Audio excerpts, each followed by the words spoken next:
Jika Anda berkesempatan jalan-jalan menyusuri pantai selatan Pulau Jawa dari Bandung menuju Cilacap, Jawa Tengah atau sebaliknya, jangan lupa sediakan waktu untuk mampir di kawasan situs Bojong Kaluh Karangkamulyan. Situs Karangkamulyan terletak di Desa Karangkamulyan, Kecamatan Cijengjing, Kabupaten Ciamis, Jawa Barat.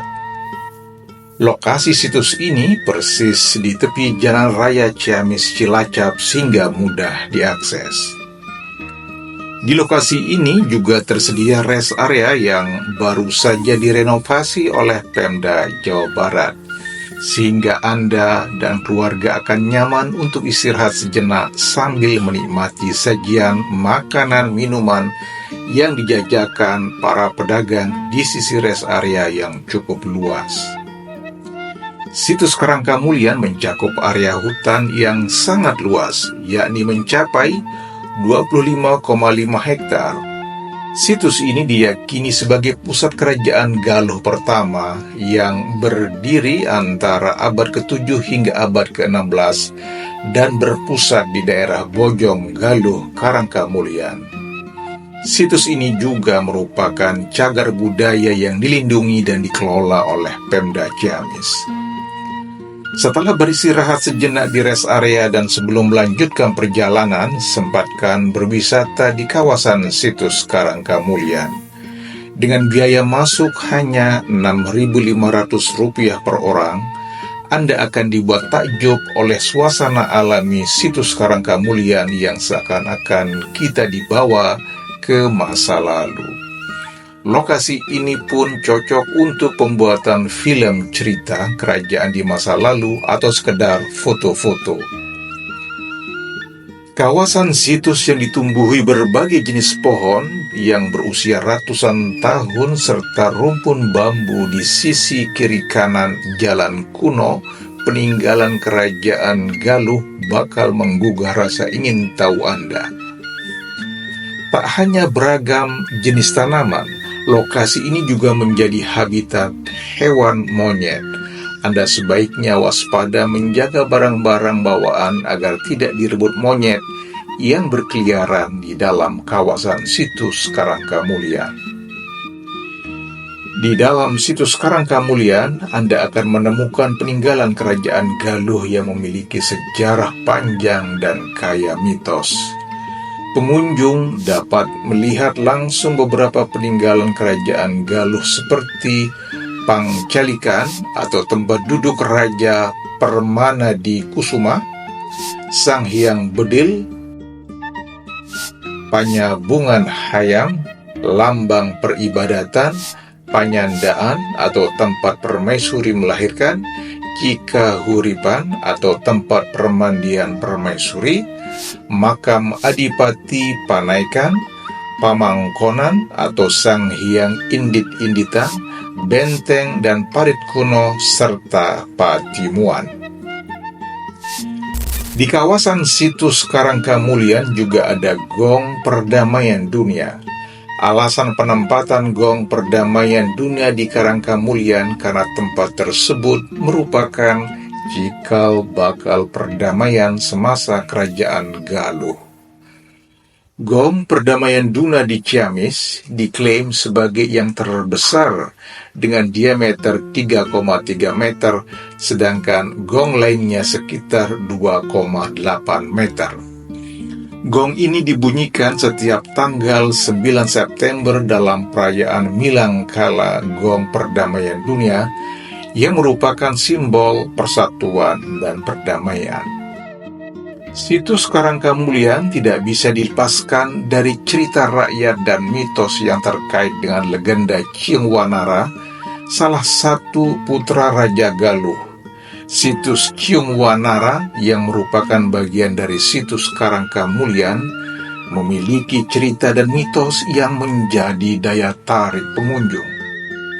Legenda Ciungwanara ini memberi pesan bahwa perbuatan buruk akan mendapatkan balasan keburukan di masa yang akan datang, sementara perbuatan baik akan mendatangkan kesuksesan dan kebahagiaan di masa mendatang.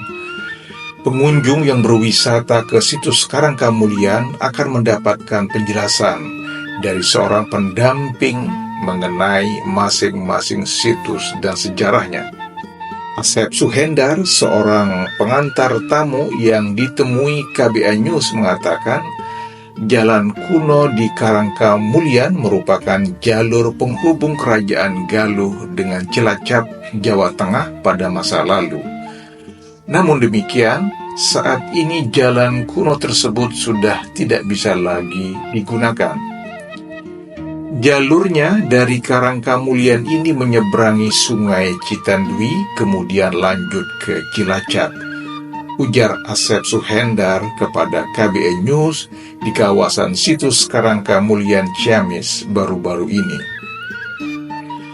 Asep menjelaskan, pengunjung situs Karangkamulian tidak hanya warga Ciamis, tapi juga dari berbagai daerah di Jawa Barat seperti Bandung, Garut, Tasikmalaya, dan Banjar.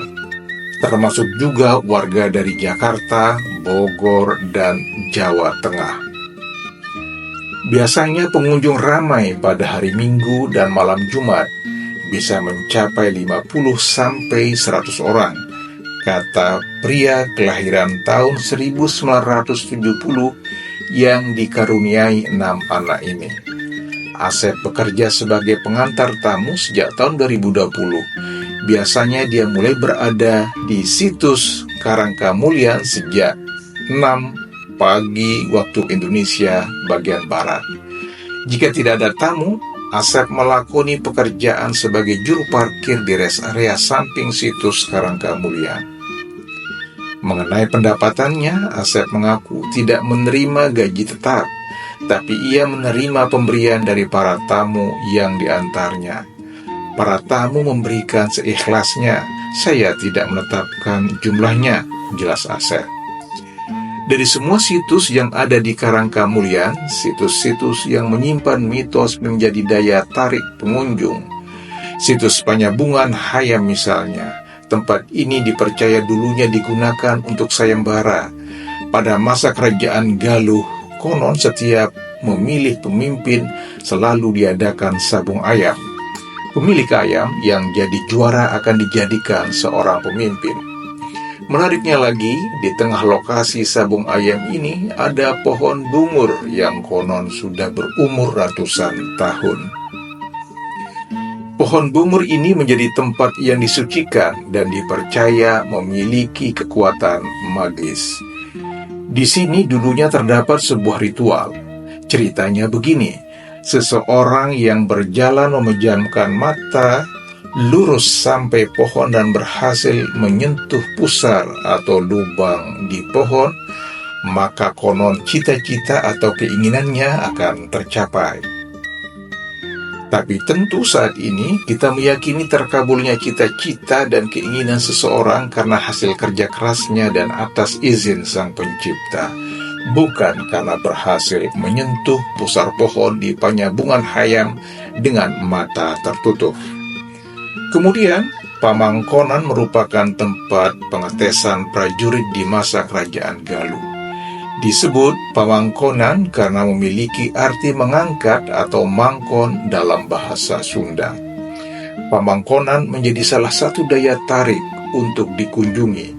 Para pengunjung pun kerap mencoba kekuatan dengan mengangkat batu tersebut. Ceritanya begini, rakyat yang ingin jadi prajurit atau penggawa kerajaan Galuh harus bisa mengangkat sebuah batu yang berukuran sebesar bola.